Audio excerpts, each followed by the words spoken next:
যে হুজুর আমরা তো মুসলমান জান্নাতে যাইব, অন্যান্য ধর্মের লোকেরা তো জান্নাতে যাবে না। অন্যান্য ধর্মের লোকেরাও জান্নাতে যাবে। দেখবেন দুনিয়াতে দৈনিক আন্তর্জাতিক গবেষণা অনুযায়ী দৈনিক মানুষ কালেমা পড়ে মুসলমান হচ্ছে, সুবহানাল্লাহ। তাহলে সে ছিল হিন্দু, ছিল খ্রিস্টান, ছিল ইহুদি, ছিল না ছাড়া, এরপরও কালেমা পড়ে মুসলমান হয়ে যাওয়ার সাথে সাথে আল্লাহ তাআলা তার জন্য জান্নাত বরাদ্দ করে দিবেন, সুবহানাল্লাহ। ঠিক তেমনি ভাবে আমাদের পুরুষদের যেরকম জান্নাত আছে, মহিলাদের জন্য জান্নাত আছে। পুরুষ এবং মহিলাদের এই জান্নাতে যাওয়ার পথ একটু আলাদা। পুরুষের জন্য আলাদা পথ, মহিলাদের জন্য আলাদা পথ, পথ আলাদা। তো জান্নাতে কি রকম জান্নাত? তবে মহিলাদের জন্য জান্নাতে যাওয়া খুব সহজ, মা বোনদের জন্য জান্নাতে যাওয়া খুব সহজ। বিশ্ব নবী, মানবতার নবী, নবীদের নবী, কুল কায়নাতের নবী, রাহমাতুল লিল আলামিন, এই মা বোনদের ব্যাপারে হাদিসের ভিতরে আছে যে দুনিয়াতে যদি কোনো নারী চারটা কাজ সঠিকভাবে ঠিকভাবে যথা সময়ে আদায় করতে পারে, আল্লাহ সুবহানাহু ওয়া তাআলা কাল হাসরের ময়দানে ওই নারীদেরকে ডাক দিয়া বলবেন, ও নারীগণ, যাও, তোমরা চারটা হুকুম সঠিকভাবে আদায় করেছো, আজ তোমরা জান্নাতের যে কোনো দরজা দিয়ে ইচ্ছা তোমরা ওই দরজা দিয়ে জান্নাতে চলে যাও, সুবহানাল্লাহ। আমার বাবারা, আমার বন্ধুরা, নারীদের জন্য আল্লাহ সুবহানাহু ওয়া তাআলা জান্নাতে যাওয়ার পথগুলো খুব সহজ করে দিয়েছেন। তাদের জন্য কাজ রেখেছেন চারটা। এই চারটা কাজ যদি কোনো নারী সঠিকভাবে সঠিক টাইমে আদায় করতে পারে, আল্লাহ তাআলা ঘোষণা অনুযায়ী ওই নারী জান্নাতি হয়ে যাবে। আল্লাহ সুবহানাহু ওয়া তাআলার পয়গম্বর, আখিরি নবী, নবীদের নবী, কুল কায়নাতের নবী, রাহমাতুল লিল আলামিন, একখানা হাদিসের ভিতরে চারটা কথা উল্লেখ করেছেন যে রমণীগণ, তোমরা এই চারটা কাজ করো। এই চারটা কাজ যদি সঠিকভাবে তুমি করতে পারো, সঠিক টাইমে যদি আদায় করতে পারো, জান্নাত কিন্তু অতি সহজেই তোমরা পেয়ে যাবা।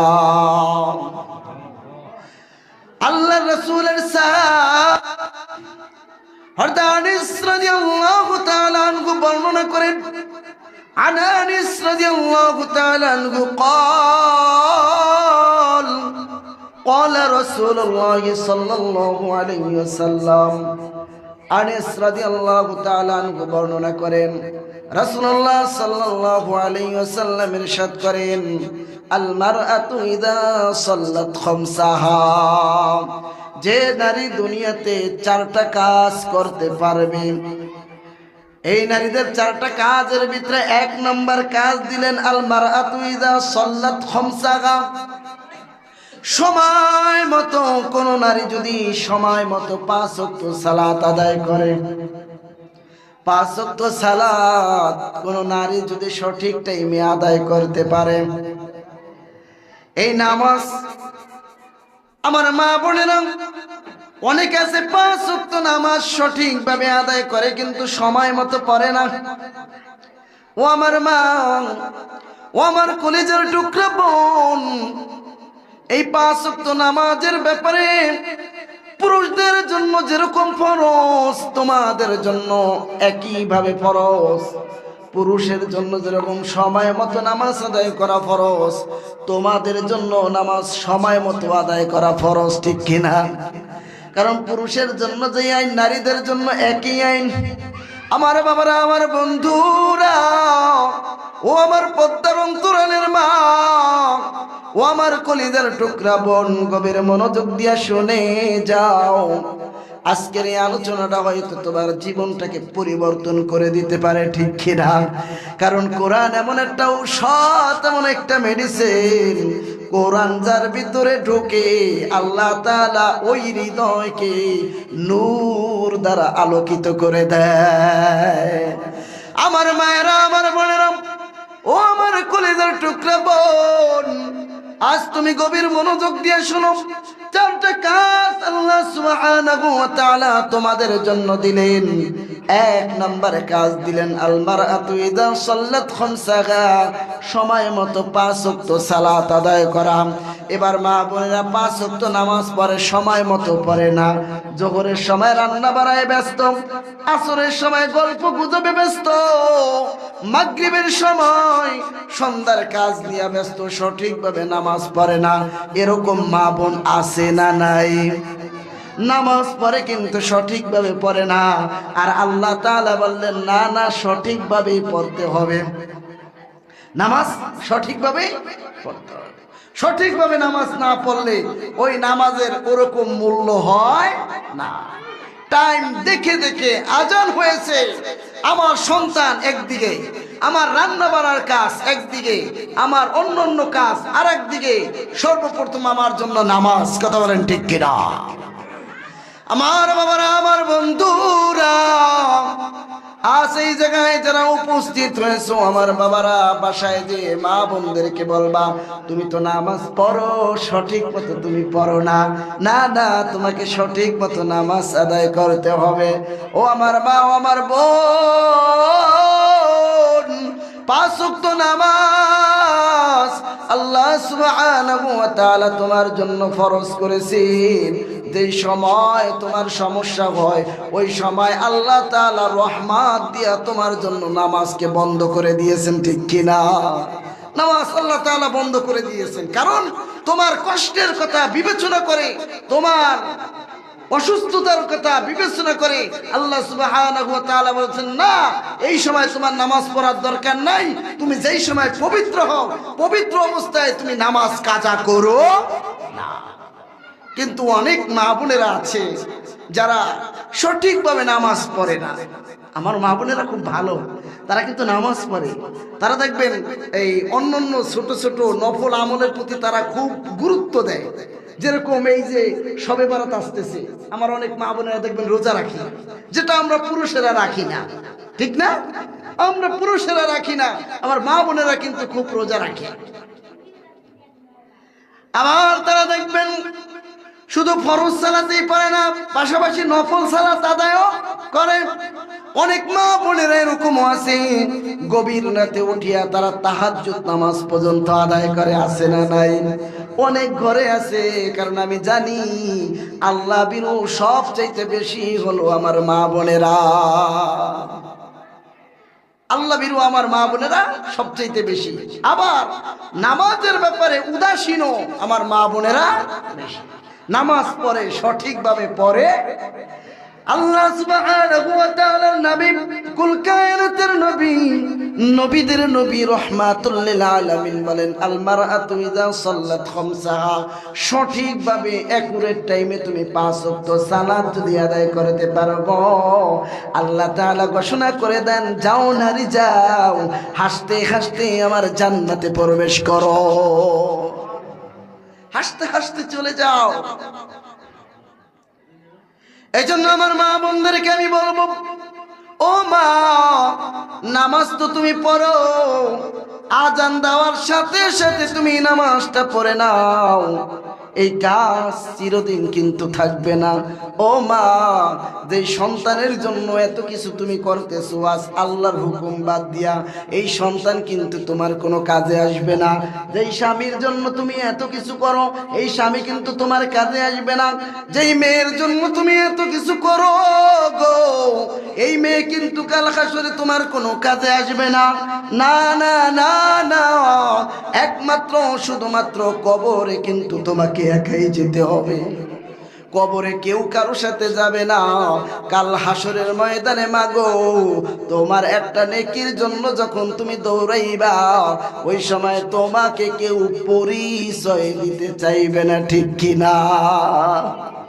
আল্লাহ তাআলা ওই কথাই কোরআনে বলেন, ইয়াউমা ইয়াফিরুল মারউ মিন আখিহি, ওয়া উম্মিহি ওয়া আবি ওয়া সাহিবাতিহি ওয়া বানি লিকুল্লি ইমরিইম মিনহুম ইয়াওমা ইযিন শাআনুন ইউগনি। আল্লাহ তাআলা বলেন কাল হাসরের ময়দানে মা তার সন্তানকে চিনবে না, ভাই তার ভাইকে চিনবে না, বাবা তার সন্তানকে পরিচয় দিবে না, স্বামী তার স্ত্রীকে পরিচয় দিবে না, স্ত্রী তার স্বামীকে পরিচয় দিবে না। ও মা, তুমি যেই স্বামীর জন্য এত কষ্ট করে আল্লাহর হুকুম ভুলে গিয়ে স্বামীর সংসারে কাজ করলা, ওই স্বামীও কিন্তু কাল হাসরের ময়দানে তোমাকে পরিচয় দিবে না। এজন্য মা, ও আমার কলিজার টুকরা বোন, আমি তোমাদেরকে উদারত আহ্বান জানাবো, পিছনে যা করছো করো, আজ থেকে তুমি সঠিকভাবে 5 ওয়াক্ত সালাত আদায় করো। ও মা, কাল হাসরের ময়দানে কেউ কাউকে পরিচয় দিবে না, ওই সময় তোমাকে বাঁচাইতে পারে একমাত্র আল্লাহ, ঠিক কিনা? ওই আল্লাহ ওই সময় তোমাকে বাঁচাইবে যেই সময় তুমি আল্লাহর হুকুম সঠিকভাবে আদায় করো। আল্লাহর হুকুম যদি আদায় না করি তাহলে আল্লাহ তাআলা কি আমাদের বাঁচাইবেন? আচ্ছা একটা কথা বলেন, আপনি একজন কর্মচারী রাখছেন, ওই কর্মচারী আপনার খায়, আপনি পড়তে দেন, সব কিছু আপনার ভোগ করে, কিন্তু আপনার কথা শোনে না, আপনি তাকে রাখবেন? রাখবেন নি? একটু জোরে বলেন তো, রাখবেন? রাখবেন না। কেন রাখবেন না? বেটা তোকে খাওয়াই আমি, দেই আমি, পড়াই আমি, সব কিছু আমার ভোগ করে তুই আমার কথা শুনিস না, আমি তোকে রাখবো না, তোকে পরিচয়ও দিব। লাস্টে একটা কথা বলবো কি জানে, তুই হলি বেঈমান। তুই কি? কারণ আমার খেয়ে তোকে এতদিন দুধ কলা দিয়ে আমি সাপ পুষেছি, কারণ তোকে আমি খাওয়াইছি, সব কিছু করছি, কিন্তু তুই আমার কাজ করস।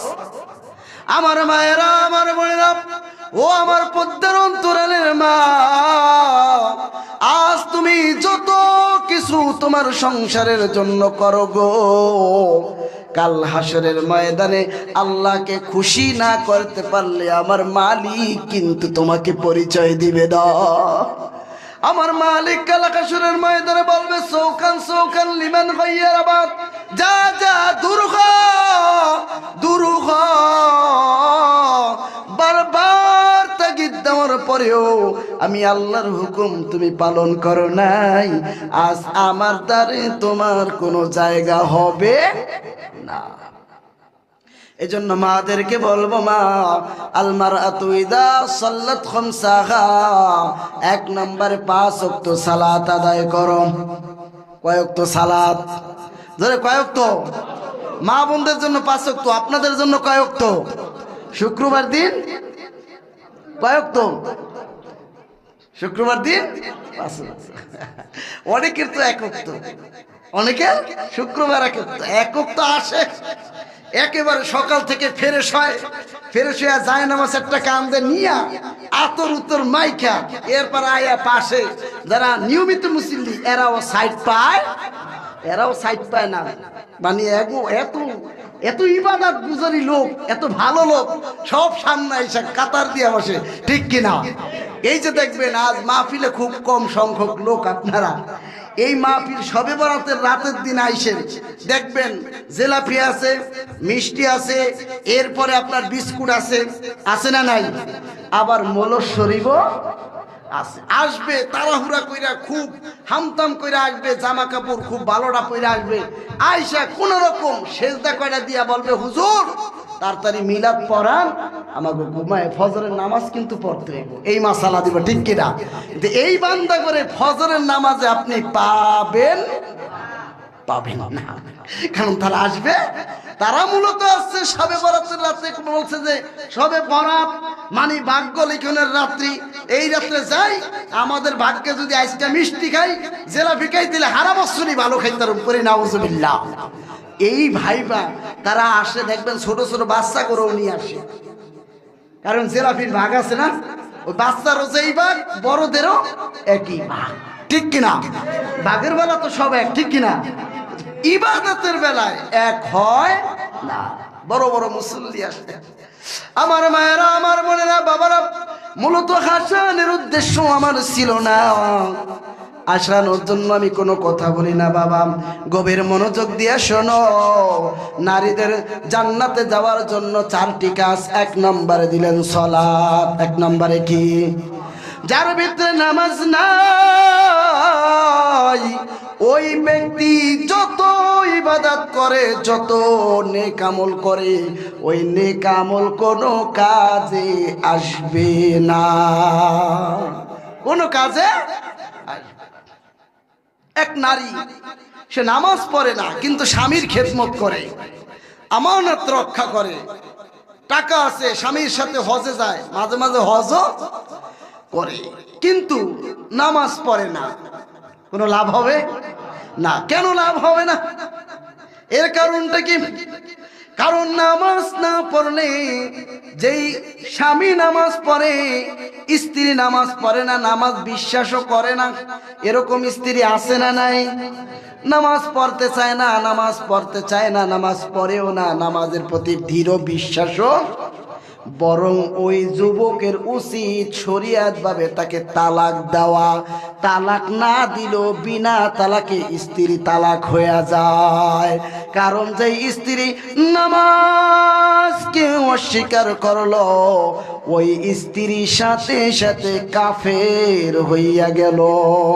এবার বলেন, কাফেরের সাথে মুসলমানের সাথে বিবাহ জায়েজ আসেনি? যারা বলেন আসেনি, তার মানে নাই। আল্লাহ রাসূল সাল্লাল্লাহু আলাইহি ওয়াসাল্লাম বলেন, আল ফারকু বাইনাল মুসলিমি ওয়াল কাফিরি তারকুস সালাহ। মুসলমান এবং অন্যান্য জাতিদের মধ্যে একটাই পার্থক্য, সেটা হইল নামাজ। যে ব্যক্তি নামাজ পড়ে মুসলমান, নামাজ পড়ে না ওই ব্যক্তি মুসলমান না। নামাজ পড়ে না ওর নাম আব্দুল্লাহ, ওই কাফের। নামাজ পড়ে না ওর নাম আল আমিন, ওই কাফের। কারণ নামাজ যে পড়ে না ওই ব্যক্তি আর মুসলমান থাকে না। রহমাতুল লিল আলামিন বলেন, রে উম্মত, আমি দুনিয়ার থেকে চলে যাব, এই উম্মত একটা দাবি তোদের কাছে রাইখা যাই, কোনদিন তোমরা সালাত ত্যাগ করো না। আমার নবী যেদিন দুনিয়ার থেকে চলে যাবে, ও আমার মা,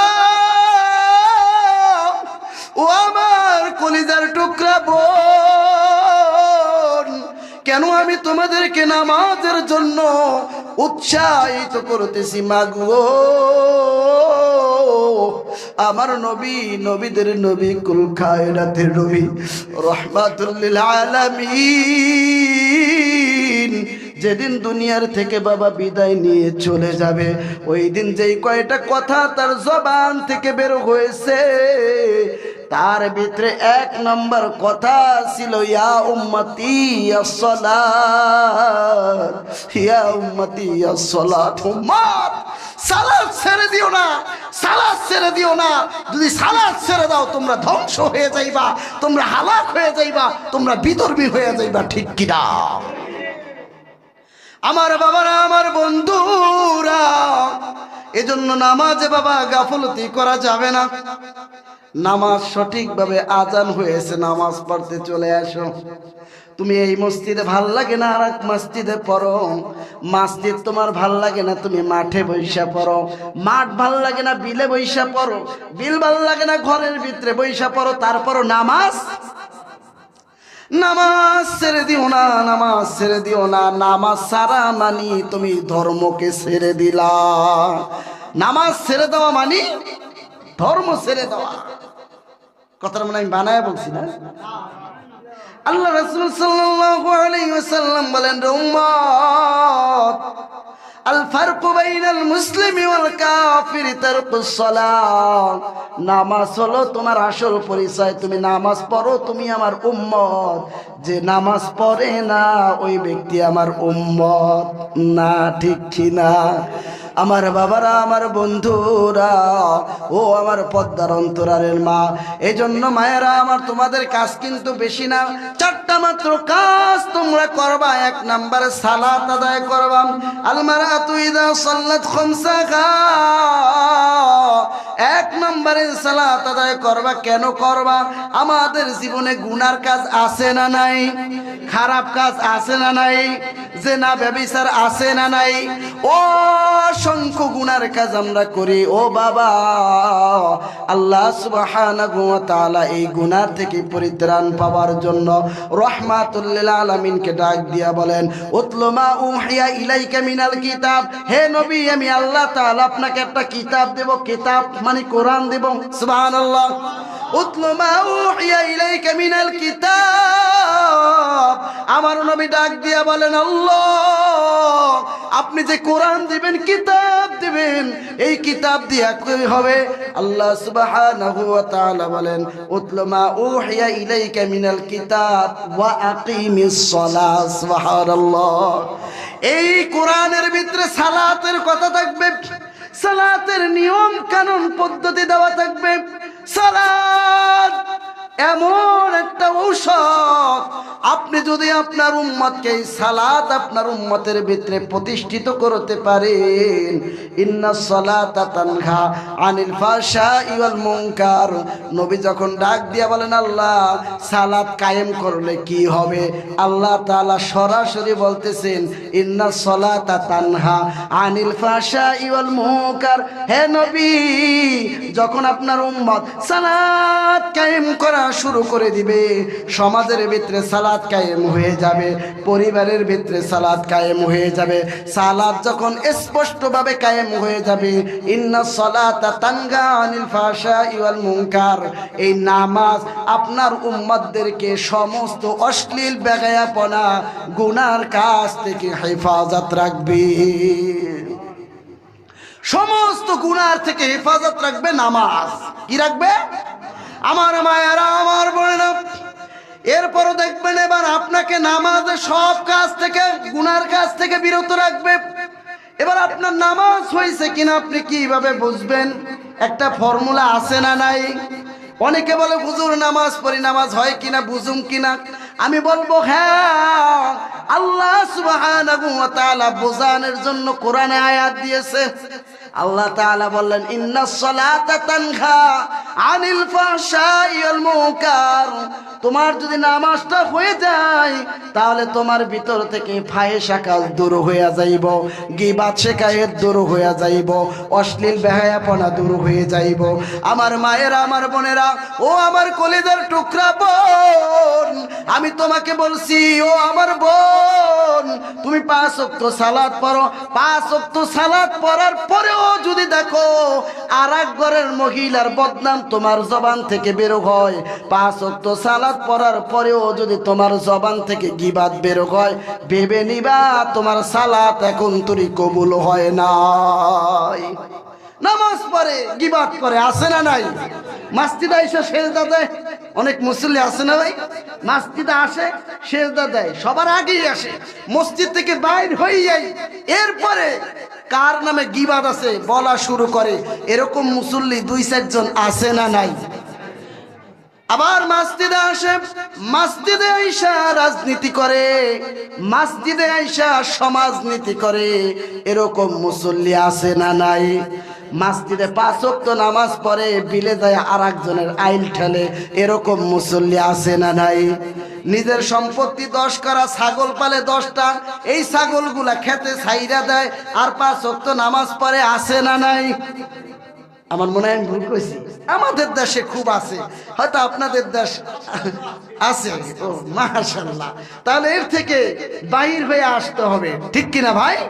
যদি আপনার ভিতরে এখন তুমি নামাজ পড়ার পরেও যদি গীবাত তুমি ছাড়তে পারলা না, ফাহিশা কথা যদি তুমি না ছাড়তে পারো, ভেবে নিবা তোমার নামাজ হয় না। যেদিন তুমি স্পষ্ট বুঝে নিবা যে এখন তোমার ভিতরে একমাত্র আছে আল্লাহ। দুনিয়ার কাউকে তুমি পরোয়া করো না, আল্লাহর ভয় তোমার ভিতরে ঢুকে গেছে। দুনিয়ার কোন মানুষের গীবাত শেখায়াত তুমি করো না, দুনিয়ার কোন মানুষের আইল তুমি ঠেলো না, দুনিয়ার মানুষের সাথে তুমি জোর জুলুম করো না, তোমার ক্ষমতা থাকা সত্ত্বেও তুমি আরেকজনকে হেনস্থ করো না। ওই দিন বুঝে নিবা তোমার নামাজ হয়েছে। আল্লাহু আকবার। এর আগে তুমি যত নামাজ পড়ো আর যত তাসবিহ পড়ো, সুবহানাল্লাহ সুবহানাল্লাহ যত কও, একদিকে মুখ দিয়া কয় সুবহানাল্লাহ, অন্তরে হইল বীজ কিভাবে যায় আরেকজনের আইল ঠেলুম, ঠিক কিনা? আমার বাবারা, আমার বন্ধুরা, গভীর মনোযোগ দিয়ে শুনতে হবে। আমার বানানো কোনো কথা না। আল্লাহ তাআলা কোরআনে বলছেন, হে নবী, যদি নামাজ সমাজের ভিতরে প্রতিষ্ঠিত হয়ে যায়, নারী হোক পুরুষ হোক, সমাজের ভিতর থেকে অশ্লীলতা, বেগায়াপনা, ফাহিশাকতা সব দূর হয়ে যাইবে। সুবহানাল্লাহ। আমার নবী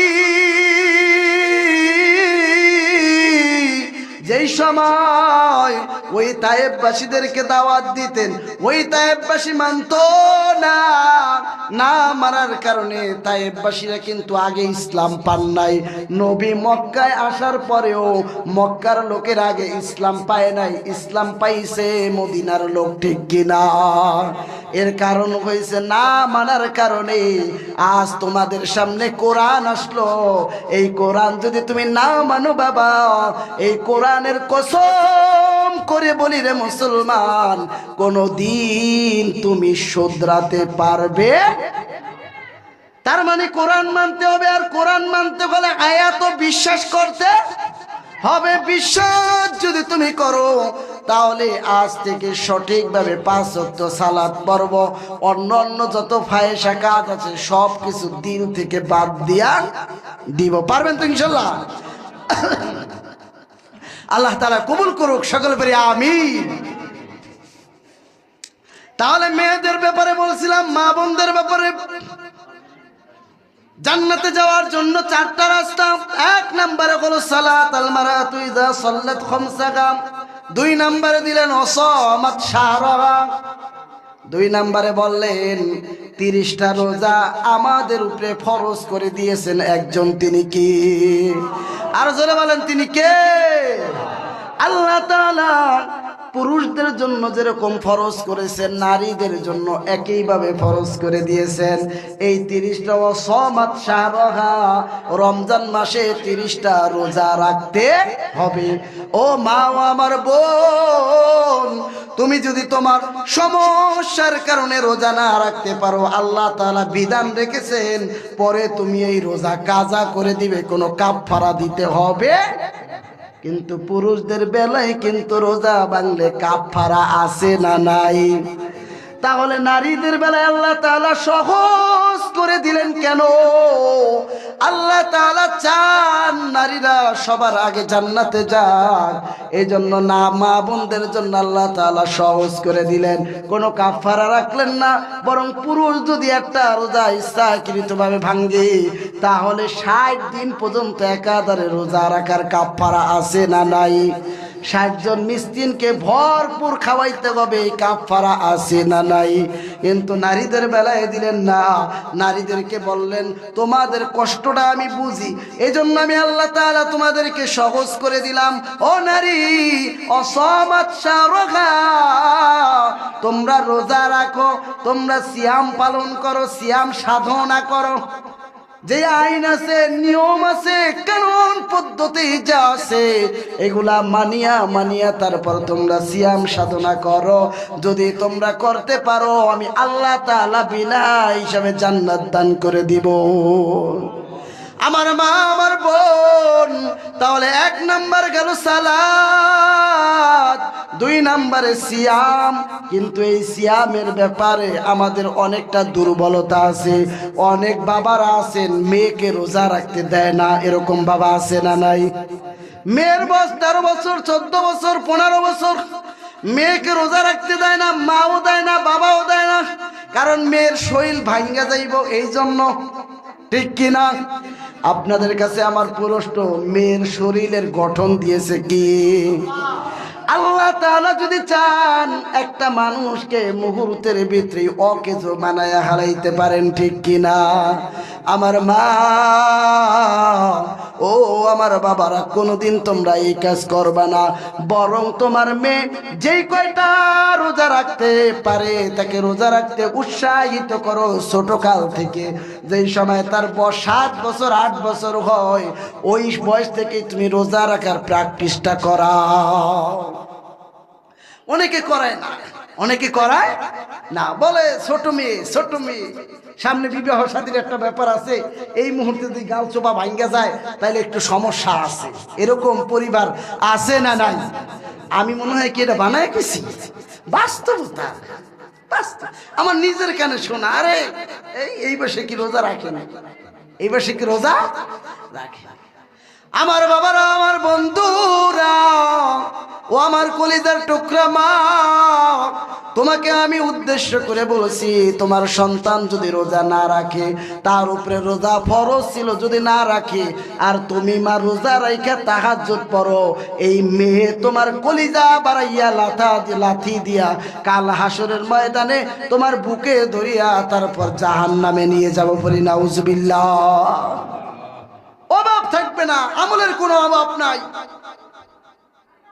আল্লাহর কাছে ডাক দিয়ে বলবেন, আল্লাহ আমি তো নামাজ পড়েছি, আমি তো সিয়াম সাধনা করেছি, আমি তো লজ্জা স্থানে হেফাজত করেছি, আমি তো স্বামীর খেদমত করেছি, তুমি যে 4টা কাজের কথা বলেছো আমি সব কয়টা করেছি, আমাকে জান্নাত দাও। আল্লাহ তাআলা ওই দিন ধরে বলবে জান্নাত দেওয়া যাবে না, কারণ উপযুক্ত ফরজ যেই বান্দির উপরে রোজা ছিল তুমি রাখতে দাও নাই, আমার উপরে তোমার কোনো বিশ্বাস ছিল না, তুমি মুরব্বি দেখিয়া ইবাদত করছো, তুমি তোমার মেয়েকে ইবাদত করার সুযোগ করে দাও নাই, এই জন্য তুমি এবং তোমার মেয়ে উভয় জাহান্নামে চলে যাও। পরি নাউজুবিল্লাহ। আমার বাবারা, আমার বন্ধুরা, এজন্য 2 নাম্বার মা বোনদের জন্য 2 নাম্বার অপশন হলো সিয়াম সাধনা করা। 3 নম্বরে আল্লাহ সুবহানাহু ওয়া তাআলার পয়গম্বর আখির নবী, নবীদের নবী, কুল কায়নাতের নবী রাহমাতুল লিল আলামিন বলেন, আপন লজ্জাস্থান হেফাজত করো। নারীদেরকে ডাক দিয়া বললেন 3 নম্বর কাজ তোমাদের জন্য আপন লজ্জাস্থান হেফাজত করা। আপন লজ্জাস্থান হেফাজত করার বেলায় আমরা একেবারেই উদাসীন। এমনও পরিবার আছে যারা পাতলা কাপড় না পরলে ঘর থেকে বের হইতে পারে না, ঠিক কিনা? আছে না ভাই? দেখবেন সমাজের ভিতরে কিছু মহিলা আছে, কিছু পরিবার আছে, তারা এক শ্রেণীর লোক আছে, তারা ঘর থেকে বের হইলে বোরকা খোঁজে, আগে নিকাব খোঁজে, হিজাব খুঁজে, ছোট মেয়েটাকে পর্যন্ত হিজাব পরায়। আর একদল নারী আছি বেশ্যা নারীদের মতো চুলগুলা এলোমেলো করে বাঁধে, I cutting, U cutting, V cutting, যা কাটিন আছে ওই কাটিন গুলা দেয়, চোখের ভিতরে আইলানা, মাস্কারা, মার্জিয়া যা যা আছে সব কিছু দেয়। এরপরে এমন ভাবে কালা শরীরটাকে এমন ভাবে মেকআপ করে যাতে পুরুষের সম্পূর্ণ আকর্ষণ তার বডির উপরে পড়ে। এরকম সন্তান আছে না নাই? বাবাও কিছু কয় না, মাও কিছু বলে না, অথচ আল্লাহ সুবহানাহু ওয়া তাআলা বলেন আপন লজ্জাস্থান হেফাজত করা। অনেকে বলে লজ্জাস্থান বলতে একটা জিনিসকে বোঝায়, না না, নারীর প্রত্যেকটা অঙ্গই তার লজ্জার ভূষণ। নারীর হাত দেখে পুরুষ আকর্ষিত হয়, নারীর পায়ের আঙ্গুল দেখেও পুরুষ আকর্ষিত হয়, নারীর চোখ দেখেও পুরুষ আকর্ষিত হয়, ঠিক কিনা? কারণ আল্লাহ সুবহানাহু ওয়া তাআলা বলেন জমিনের ভিতরে যত আকর্ষণীয় জিনিস আমি আল্লাহ তাআলা দান করেছি, এর ভিতরে সবচাইতে আকর্ষণীয় করি আমি আল্লাহ তাআলা নারীদেরকে বানাইছি। আমি আল্লাহ তাআলা নারীদেরকে সবচেয়ে আকর্ষণ করে বানাইলাম। তাহলে নারীর অঙ্গ প্রত্যঙ্গ সবকিছু লজ্জাস্থানের সমতুল্য। কারণ যেই জিনিস দেখে পুরুষরা আকর্ষিত হয়, ও আমার মা, ও আমার কলিজার টুকরা বোন, আজকের কথাগুলা গভীর মনোযোগ দিয়া শোনো। তুমি সবচাইতে দুনিয়ার ভিতরে সবচাইতে দামি সম্পদ, এবার আপনারা বলেন, আপনাদের কাছে যদি 1 লক্ষ টাকা থাকে, কেউ রাস্তায় হালায়া রাখেনি? রাখেনি? একটু জোরে বলেন, রাখে? রাখে না। টাকা না যদি স্বর্ণ থাকে, এই স্বর্ণ কি কেউ হাতে লয়ে হাঁটেনি? হাতে লয়ে হাঁটেন না? না, কোথায় রাখে? বলে হুজুর ঘরের ভিতরে সাধারণ জায়গায় রাখে না, সিন্ধুকের ভিতরে রাখে। ঠিক কিনা? কারণ স্বর্ণ অনেক দামি জিনিস, এটাকে সাধারণভাবে রাখলে চুরি হয়ে যাইতে পারে, এই ভয় আছে না নাই? আল্লাহ তাআলা বলেন স্বর্ণ কেন মণি মুক্তার চাইতো আল্লাহ তাআলা নারীদের বডিকে দাম করে পাঠাইছেন। সুবহানাল্লাহ। নারীদের 3.5 হাত বডি, শুধু বডি না, এটা মণি মুক্তার চাইতো আল্লাহ তাআলা মূল্যবান করে পাঠিয়েছেন। সুবহানাল্লাহ। আমার মা, আমার বোন, তোমরা অনেক দামি সম্পদ। তোমার 3.5 হাত বডিটা অনেক দামি সম্পদ। এই সম্পদকে তুমি প্রদর্শন করিও না, কারণ আল্লাহ সুবহানাহু ওয়া তাআলা কোরআনে কারীমের ভিতরে বলেছেন, ইয়া আইয়ুহান নাবিয়্যু কুল লিআজওয়াজিকা ওয়া বানাতিকা ওয়া নিসাইল মুমিনিন। আল্লাহ সুবহানাহু ওয়া তাআলা নবীকে ডাক দিয়ে বলেন, হে নবী, আপনি আপনার স্ত্রীদেরকে আর কন্যাদেরকে, আপনি আপনার স্ত্রী কন্যাদেরকে, মুমিনদের স্ত্রী এবং কন্যাদেরকে যখন তারা ঘর থেকে বের হবে, তখন তাদেরকে এমন ভাবে বের হইতে বলেন যাতে তারা তাদের শরীরের কোনো অঙ্গ প্রত্যঙ্গ বোঝা না যায়। এই ঘোষণা কার? জোরে বলেন, কার? আল্লাহর। এই ঘোষণা সরাসরি আল্লাহ তাআলা দিয়েছেন। আর নবীরে বলছেন, নবী, আপনি আপনার স্ত্রী, আপনার কন্যা, মুমিনদের স্ত্রী, মুমিনদের কন্যা। এবার বলেন, আমরা যারা মাহফিলে আছি, আমরা মুমিন মুসলমান না বেঈমান? মুমিন মুসলমান, ঠিক না? মুসলমান না হইলে তো এই জায়গায় আসতাম। তাহলে মুসলমানদেরকে বলছেন ওয়ানিসাইল মুমিনিন, যে মুমিন মুসলমান যারা আছো, তোমরা তোমাদের কন্যাদের এবং তোমাদের স্ত্রীদেরকে তোমরা কি করো, তারা যেন তাদের জিলবাবের, জিলবাব বুঝেন? চাদর। জিলবাব মানে চাদর। তারা যখন ঘর থেকে বের হবে, তারা তাদের চাদর দিয়া শরীরটাকে এরকম ভাবে আবৃত করবে, এরকম ভাবে প্যাচ দিবে যাতে 16 বছরের মেয়ে না 80 বছরের বুড়ি এটা যাতে না বোঝা যায়। কিন্তু আমাদের সমাজে বোরকা আছে, পর্দা, বোরকা আছে, বোরকা পরে কিন্তু পর্দাওয়ালা বোকরা নাই। বোরকা পরে আমার মা বোনেরা শরীরের 5 পাটটার সবকিছু বোঝা যায়, সবকিছু মাপা সম্ভব।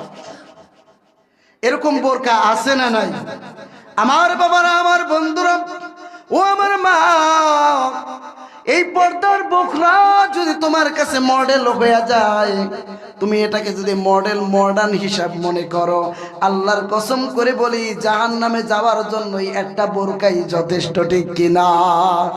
এখন দেখবেন সমাজের নিয়ম হয়ে গেছে, মা এবং মেয়ে দুইজনেই মার্কেটে যায় বাজার করার জন্য। অনেক সময় লাগে না, নারীদের অনেক কিছু প্রয়োজন না, যায় বাজারে যাইতেছে, মা এবং মেয়ে দুইজনেই যাইতেছে। এবার মা কি করলো? হাত মোজা পরলো, পা মোজা পরলো, নেকাব পরলো, সামনে যেই জিলবাব আছে এটা টাইনা এই পর্যন্ত দিল, চোখ পর্যন্ত দেখা যায় না। আর মেয়েটাকে এমন ভাবে সাজাইলো, চুলগুলা এলোমেলো কইরা বান্ধা, পাতলা একটা কাপড় পইরা। আগে ছিল 3 পিস, এরপরে হয়েছে 2 পিস, এখন 1 পিস। সামনে 1 পিসও থাকবে না, সামনে থাকবে ছোট ছোট জামা। ঠিক কিনা? আমার বাবারা, আমার বন্ধুরা, হাসানের জন্য বলছি না, আমার মায়েরা গভীর মনোযোগ দিয়ে শোনো। ওই মেয়েটাকে 1 পিস পরাইয়া, ভ্যানের সামনে বসাইয়া, গাড়ির সামনে বসাইয়া, একটা গেঞ্জি পরাইয়া, তারপর মা এবং মেয়ে মার্কেটে যায়। ঠিক কিনা? এবার আপনাদের কাছে আমার প্রশ্ন, ওই যে 50 বছরের যুবতী মহিলা, তিনি হাত মোজা পরলেন, পা মোজা পরলেন, এর দিকে কেউ তাকাবেনি? তাকাইব? কোন যুবক পোলা এই মেয়ের মার দিকে তাকাইব না মেয়ের দিকে তাকাইব? মেয়ের দিকে তাকাবে, মার দিকে তাকাবে না। উচিত ছিল ওই হাত মোজা, ওই পা মোজা, ওই নেকাব, ওই জিলবাব, ওই হিজাব, ওই বোরকাটা মেয়ের শরীরে লাগাইয়া দেওয়া, ঠিক কিনা? আমার বাবারা, সমাজের ভিতরে বাস্তব কথা বলছি, একটু যদিও খারাপ লাগে ও আমার মা, মনে কষ্ট নিও না, বুঝানোর জন্য বলছি গো বাবা। সমাজের ভিতরে হঠাৎ যারা বড় লোক হইয়া যায়, টাকার মালিক হইয়া যায়, বড় বড় বিল্ডিং করে, ছেলের কাছে টাকা হয়, অনেক গাড়ি হয়, বাড়ি হয়, সব দামি দামি জিনিস হয়, ঘর একটা করে সুন্দর করিয়া, এরপরে ওই ঘরের ভিতরে দামি দামি পর্দার কাপড় লাগায়, ঠিক কিনা? ঘরের জানালায় দামি দামি পর্দার কাপড় লাগায়, কিন্তু দুঃখের বিষয় হলো দামি গাড়ি হলো, দামি বাড়ি হলো, কিন্তু তার মেয়ে আছে, তার স্ত্রী আছে, এই দুইজন ফকির হয়ে যায়। কারণ তার যত টাকা হয়, ওই মেয়ে আগে পড়তো 3 পিস, এরপরে পরে 2 পিস, এখন পরে 1 পিস, এখন বর্তমানে প্রেজেন্ট সে গেঞ্জি গায়ে দিয়ে হাঁটে। এরকম ফ্যামিলি আছে না নাই? টাকা হওয়ার পরে মেয়েরা হয়ে যায় গরিব, স্ত্রী হয়ে যায় গরিব, আর দামি গাড়ি হয়, বাড়ি হয়, পর্দার কাপড় হয়, কিন্তু সন্তানের বুকে ওড়না থাকে না। অথচ আল্লাহ সুবহানাহু ওয়া তাআলা বললেন, ওয়াল মুমিনিনা ইউদুনিনা আলাইহিন্না মিন জালাবিবিহিন। যখন তোমরা ঘর থেকে বের হবা, তখন তোমরা জিলবাবটা এমন ভাবে আবৃত করো যে তুমি 80 বছরের বুড়ি না 16 বছরের যুবতী, তোমাকে যেন না চিনা যায়, ঠিক কিনা? আমার বাবারা, আমার বন্ধুরা, আমি অনেক দেখেছি, এখনো যে মুরব্বী, যে মা বোনেরা রয়েছে, যার বয়স 60 বছর 70 বছর হয়েছে, আমরা যখন রাস্তা দিয়ে হাঁটি, তারা রাস্তার কিনারে একেবারে নিচে নাইমা যায়, ঠিক কিনা? এখনো তারা মাথায় ঘুমটা দিয়া এরপরে একেবারে নিচে নাইমা যায়। আর আমার বোনেরা যারা রয়েছে, এরা যদি দেখে কোনো পুরুষ পোলা আসে, তাইলে ভালো কইরা লাগাইন না, ওড়নাটাও 3 বার খোলে। কয়বার খোলে? 3 বার খুইলে এরপরে আবার গায়ে দেয়। এর মানে হচ্ছে আমার সৌন্দর্য, আমার রূপ, আমার যৌবন তুমি উপভোগ করো আর আমার প্রতি আকর্ষিত হও, ঠিক কিনা? এই জন্য বাবারা, যার মেয়েরা এগুলা করে, যার সন্তানের এগুলা করে, ও কিন্তু একা জাহান্নামে যাবে না, ও আপনাদেরকে সাথে নিয়ে জাহান্নামে যাবে, সাথে নিয়ে জাহান্নামে যাবে। গায়ের ওড়না, পরা ওড়না খুইলে হালায়, খুইলে আবার গায়ে দেয়, মানে ভাব এটা কি? আরে বাবা, তোর তো আর দ্বিতীয়বার গায়ে দেওয়া লাগে না, ঠিক আছে, তুমি সইরে যাও, ঠিক কিনা? আমার মায়েরা, আমার বোনেরা, গভীর মনোযোগ দিয়ে শুনবা। পর্দা করা হলো আল্লাহর বিধান। এই আল্লাহ তাআলার বিধান যদি আমরা না মানতে পারি, কোনদিন আমরা শুধরাবো। দুনিয়াতে যত অসামাজিক কাজ, যত ধর্ষণের কাজ, যত ধরনের অশ্লীল কাজ, সব হয় মেয়েদেরকে দিয়া, ঠিক কিনা? যেটা জাহিলিয়াতি যুগে হয়েছে, ওই কথা আল্লাহ তাআলা কোরআনে কারীমে বর্ণনা করেন, অকরনা ফি বুয়ুতিকুন্না ওয়ালা তাবাররাজনা তাবাররুজাল জাহিলিয়াতিল উলা। নারীদেরকে ডাক দিয়ে বলতেছে, শোনো শোনো নারীরা, তোমরা যখন ঘর থেকে বের হবা, ওই সময় তোমরা ভালো করে পর্দা করে যাও। খবরদার, খবরদার, যদি পর্দা করে না যাও, তাহলে তোমাদের অবস্থাও কিন্তু জাহিলিয়াতি নারীদের মতো হবে। জাহিলিয়াতে নারীদের কোনো দাম ছিল? এরকম একটা সময় ছিল, কোন ঘরে যদি কন্যা সন্তান হইতো, ওটাকে জীবন্ত মাটি দেওয়া হতো, ঠিক কিনা? এই ইতিহাস আমরা পড়ছেন না? কারণ কন্যাদের কোনো দাম ছিল? কন্যাদেরকে নিয়ে এরকম পুরুষরা সবসময় আনন্দ ফুর্তি করত, তাদেরকে উলঙ্গ রাখতো, উলঙ্গ রেখে তাদেরকে দিয়া নাচাইতো, তাদেরকে দিয়া তাদের নিজের যৌবনকে উপভোগ করত। জায়গায় জায়গায় কোন আইন ছিল না, নিয়ম কানুন ছিল না, পদ্ধতি ছিল না। এরপরে এই নিয়ম কানুন পদ্ধতি নারীদেরকে আল্লাহ সুবহানাহু ওয়া তাআলা সম্মান দেওয়ার জন্য বললেন যে ওয়াকরনা ফি বুয়ুতিকুন্না ওয়ালা তাবাররাজনা তাবাররুজাল জাহিলিয়াতিল উলা। খবরদার, যখন তোমরা ঘর থেকে বের হবা, ওই সময় যদি তোমরা এরকম ভাবে আটকে বের হইতে পারো, তাহলে জাহিলিয়াতি নারীদের মতো তোমরা আর দর্শিতা হবে না, তোমরা লাঞ্ছিত হবে না, তোমরা অপমানিত হবে না। কথা বলেন ঠিক কিনা?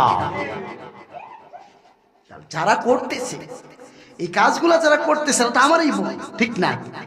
আমারই মেয়ে, আমার বোন, আমার ভাবি, আমার চাচি। সমাজের ভিতরে যা হচ্ছে তারা তো আমাদেরই একটা অংশ। তাহলে এই আমরা যদি সঠিক হয়ে যাই তাহলে এটা দূর করা সম্ভব, ঠিক কিনা?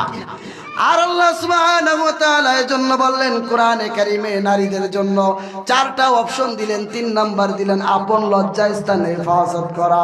ও আমার মা, ও আমার কলিজার টুকরা বোন, 1 নাম্বার সালাত, 2 নাম্বার সিয়াম, 3 নাম্বারে হইল এই রোজা, 3 নাম্বারে হইল আপন লজ্জাস্থানে হেফাজত করা। মানে হলো পর্দা করে চলা, পর্দা করে চলা।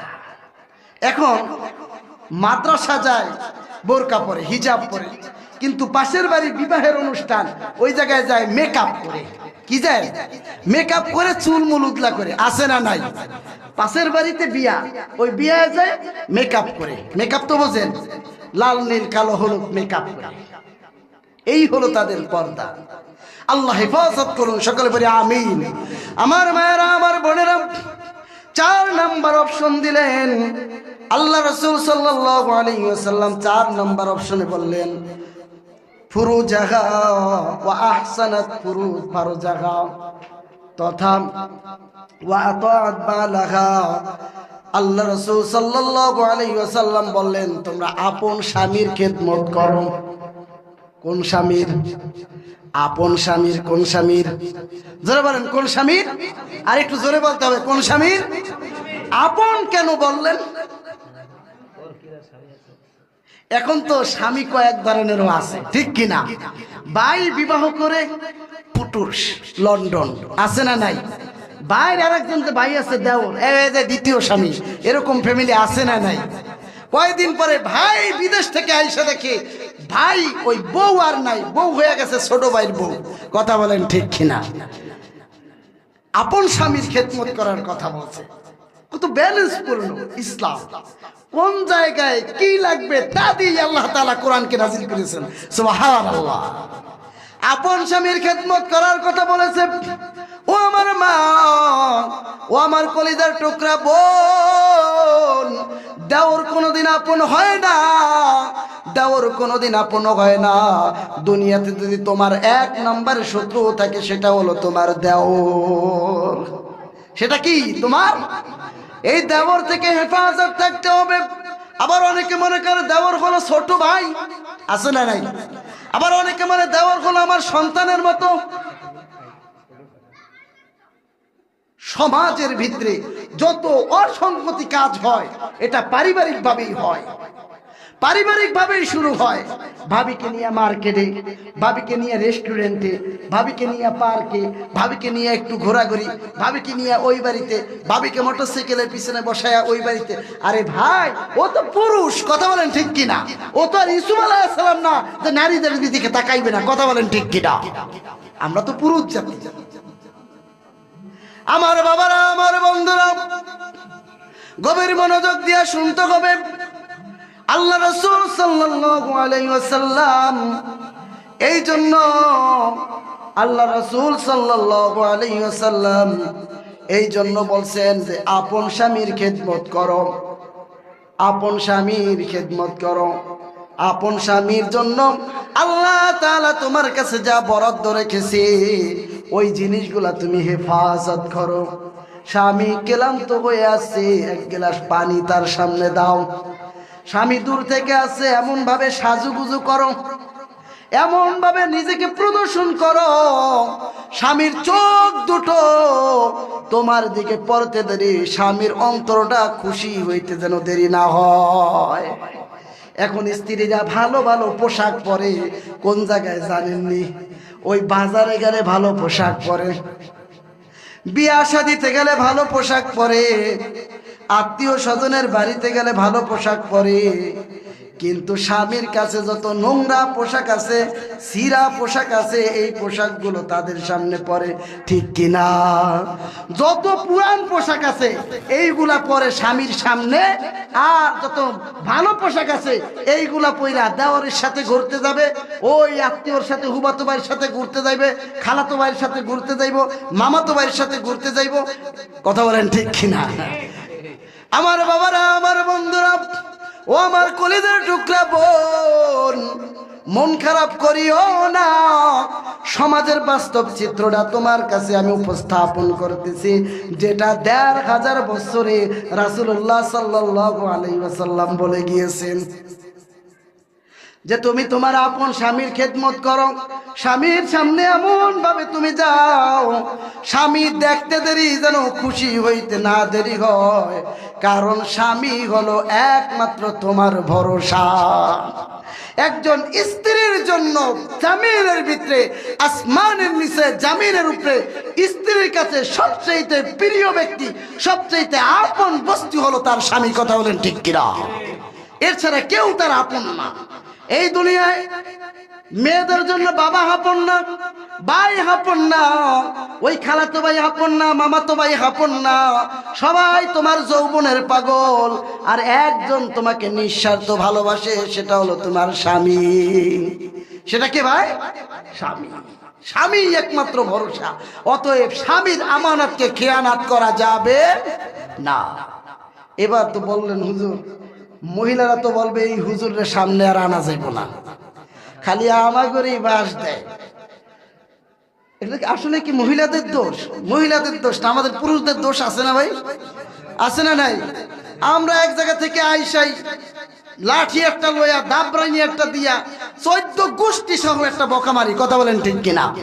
না, এরকম করা যাবে না। আমরা আসবো শান্ত শিষ্ট ভাবে। স্ত্রীর কাছে কিছু দাবি করো। যারা ভদ্র স্ত্রী, সভ্য স্ত্রী, শান্ত স্ত্রী, দেখবেন স্বামীর খেদমত করার জন্য সর্বদারা প্রস্তুত, ঠিক কিনা?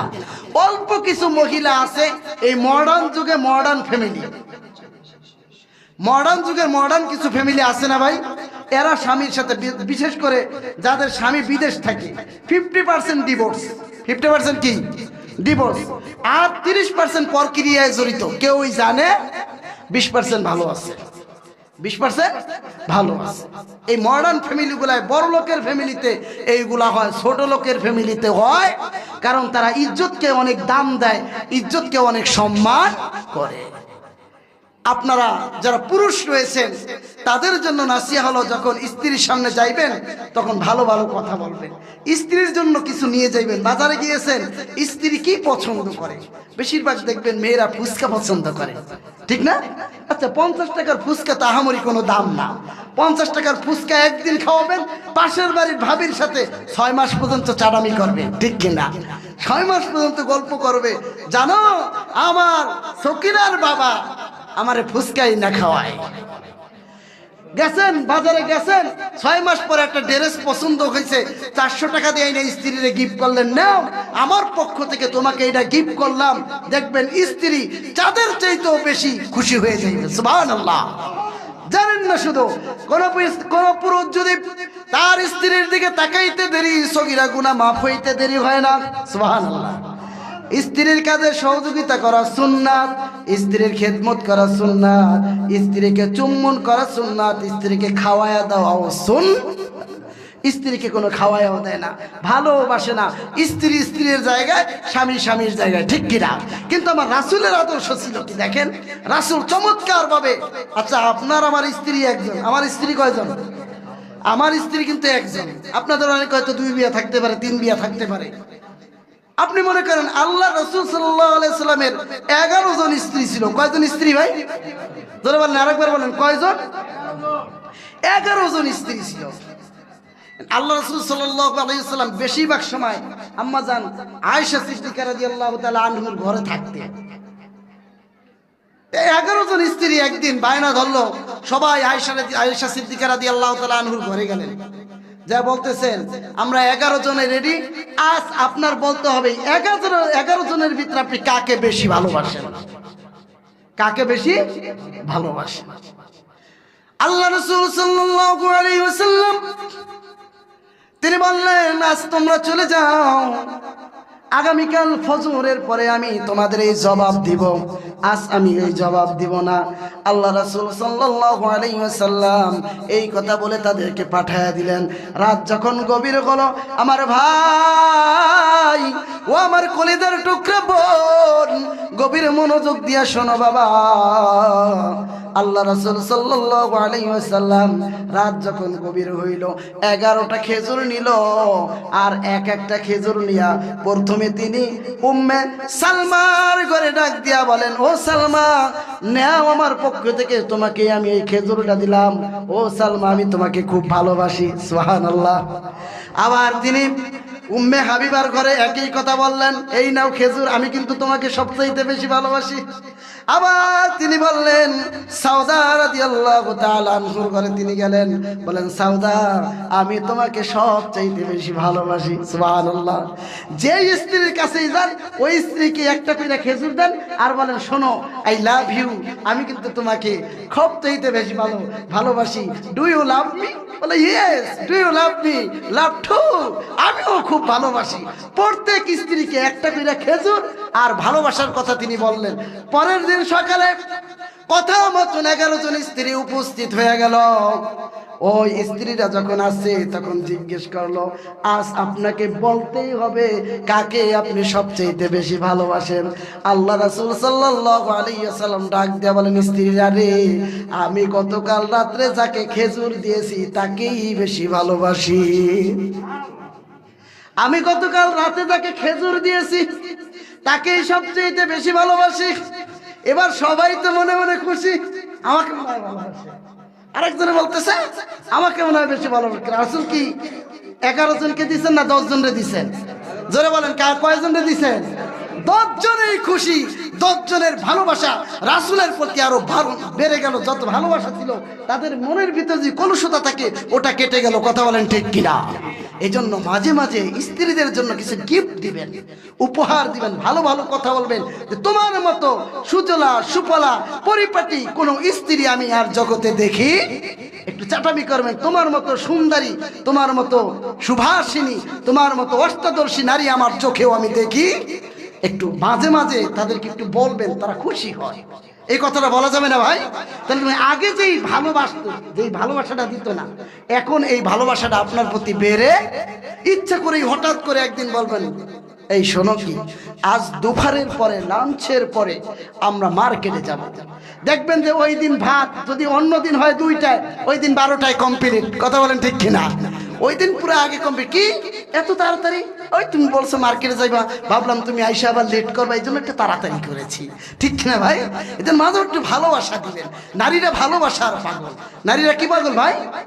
আবার মাঝে মাঝে একটু স্বর্ণ দিবেন, মাঝে মাঝে তাদেরকে স্বর্ণ কিনে দিবেন। যতটুকু তৌফিকে কুলায় ততটুকু দিবেন, না পারলে এমিটি স্বর্ণ কিনা দিবেন। আইনা বলবেন, না আমি তোমাকে স্বর্ণের জিনিস দিলাম। আবার এটা কইলেন না, আমি এমনিতে বলতেছি বুঝানোর জন্য। কারণ এই নারীর একটা চালাক, আম্মারে বাদ দিয়া দোকানে যায় বলবে, ভাই এটা দেখেন তো, এটা স্বর্ণ, অরিজিনাল স্বর্ণ দিল না নকল স্বর্ণ দিল। তাইলে কিন্তু এমন যুদ্ধ লাগবে ঘরে, ওই যুদ্ধ আর কিয়ামত পর্যন্ত থামবে না। কথা বলে ঠিক কিনা? বলতেছি যে নারীদেরকে কিছু কিছু গিফট দিবেন। পারবেন তো ইনশাল্লাহ? আমার মায়েরা, আমার বোনেরা, স্বামীদেরকে ভালোবাসতে হবে। আল্লাহ রাসূল সাল্লাল্লাহু আলাইহি ওয়াসাল্লাম বলছেন যে আল্লাহ তাআলা আল্লাহর পরে যদি কাউকে সিজদা দেওয়ার কথা বলতো, তাহলে নারীদেরকে বলতো তোমরা তোমার স্বামীর পায়ে সিজদা দাও। সুবহানাল্লাহ। স্বামীর চাইতে আপন এই দুনিয়ায় কেউ আসেনি ভাই? স্বামীর চাইতে আছে কেউ নেই। সবাই চলে যায়, সবাই পর হয়ে যায়, স্বামী পর হয় না। কিন্তু আমাদের পুরুষের ব্যবসা এখন এতটা খারাপ হয়ে গেছে, এতটা নিম্নমানের হয়ে গেছে, কল্পনাও করা যায়। চোখ এতটা খারাপ হয়েছে, নিজের স্ত্রীর মনে হয় পান্তা ভাত, আর আরেকজনের স্ত্রী কালা, ওইটার মনে হয় বিরিয়ানি। কথা বলেন ঠিক কিনা? অথচ আপনি যাকে পান্তা ভাত মনে করতেছেন আরেকজনের চোখে হয় বিরিয়ানি। কথা বলেন ঠিক কিনা? যদি বিরিয়ানি না হইতো তাহলে কি পরকরিয়া থাকতো সমাজে? তার মানে কি বাবারা আমার, সব নারী যাতে এক, শুধু কালার আর এক।